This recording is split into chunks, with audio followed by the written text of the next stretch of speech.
Hi, and in this microvid, we're going to be briefly talking about the respiratory anatomy. So the respiratory anatomy is going to start with the upper respiratory system. It's not really shown here. We've gone over it in previous slides, but that's not the most important part that I want you to focus on. The important part is right here with the trachea. So we see the trachea, right here's this muscular cartilaginous tube, and we call this the zeroth generation. Okay, that's the zeroth generation. And then the branching off of the trachea, you've got the left main bronchus and the right main bronchus. So this is the left main bronchus and this is the right main bronchus. And this is considered the first generation.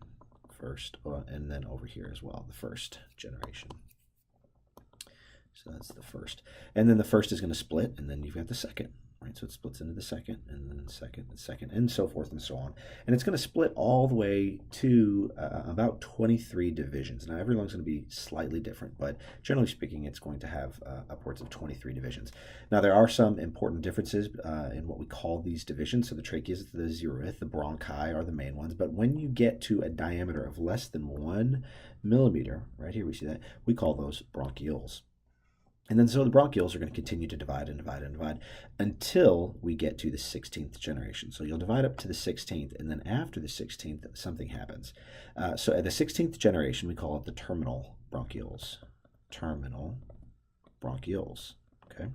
We call it the terminal bronchioles because right at the 17th, around the 17th, and we're going to use that number for this course, the 17th generation, we see the sporadic appearance of these little sort of circular things right here. If we zoom in right here, we see these like little bumps right here, and those are alveoli. So alveoli will actually start to appear around the 17th, and we're going to use that number, 17th generation of the respiratory anatomy. So this is the terminal bronchiole, that's 16th, and then so what we call the 17th, we call them respiratory bronchioles. And so from the 0th to the 16th, that's the, and it's drawn right here, that's the conducting zone, right? It's going to conduct, or the anatomy of the lungs that actually conducts the air. And then from the 17th upward to the 23rd, that is going to be called the respiratory zone because gas exchange actually occurs there. So what we see with the respiratory zones, we've got respiratory bronchioles. Those are going to give rise to alveolar ducts, and then alveolar ducts are going to give rise to alveolar sacs, and then the alveolar sacs are going to be filled with actual alveoli. Okay, so that's just a brief overview of the anatomy. We can see that here as well. This goes over some functions. Respiratory bronchioles, as I mentioned, are involved in gas exchange. The first portion of the anatomy that's involved in gas exchange, and this is just depicted right here. So if we're looking at this point right here, what would that be? Do you see any alveoli right here? No, you don't. So this would be like the terminal bronchioles. So that would be a terminal bronchiole. But right on here, right here, this portion, you actually start to see these alveoli. So this would be the respiratory bronchiole. And then this would be the alveolar duct. This would be the alveolar sac. And these alveolar sacs are filled with alveoli. Okay, does it make sense?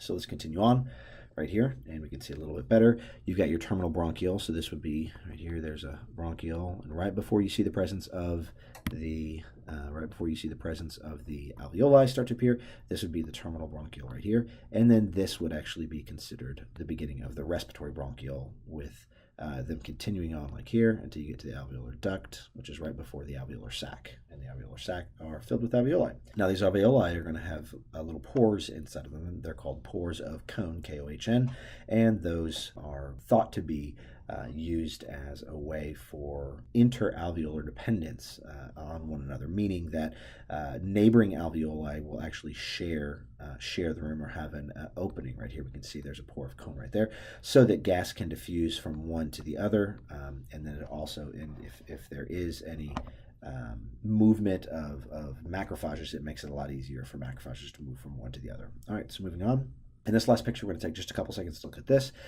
This is looking at the terminal bronchiole right here, and then you have the respiratory bronchiole because you start to see the appearance of alveoli, and then you've got the alveolar ducts right around here, and then the alveolar sacs right here. Now, what's really interesting about this picture is that you can see the intimate relationship between the vasculature, right? We've got the oxygenated blood right here, and the deoxygenated blood. So the deoxygenated blood is going to come in. Let me just erase all this so we can all have a clear picture.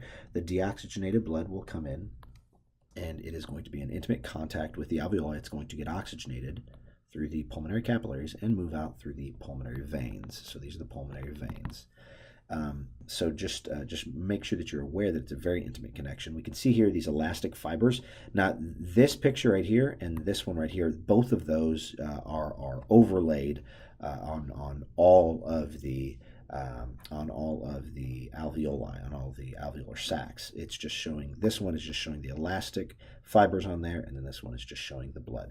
Now if we look at this picture, let's zoom in right over here, we can see something very interesting, and I want you to take note of this. It's that you have what's called a right to left shunt here.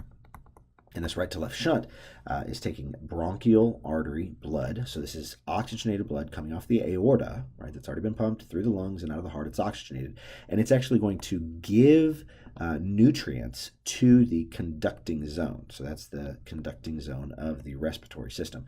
And then it's going to give nutrients. You're going to have these capillaries here, and it's going to take, now what we have right here is deoxygenated blood. Deoxygenated blood.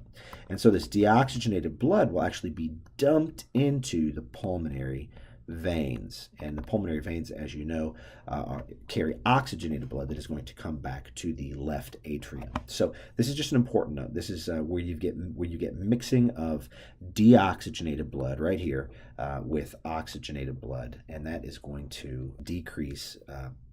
So what that's going to do is cause mixing of oxygenated, right here, this oxygenated blood with the deoxygenated blood from the bronchial circulation, and that is what we call a right to left shunt. So therefore the overall oxygenation of the blood percent-wise, it will actually decrease there.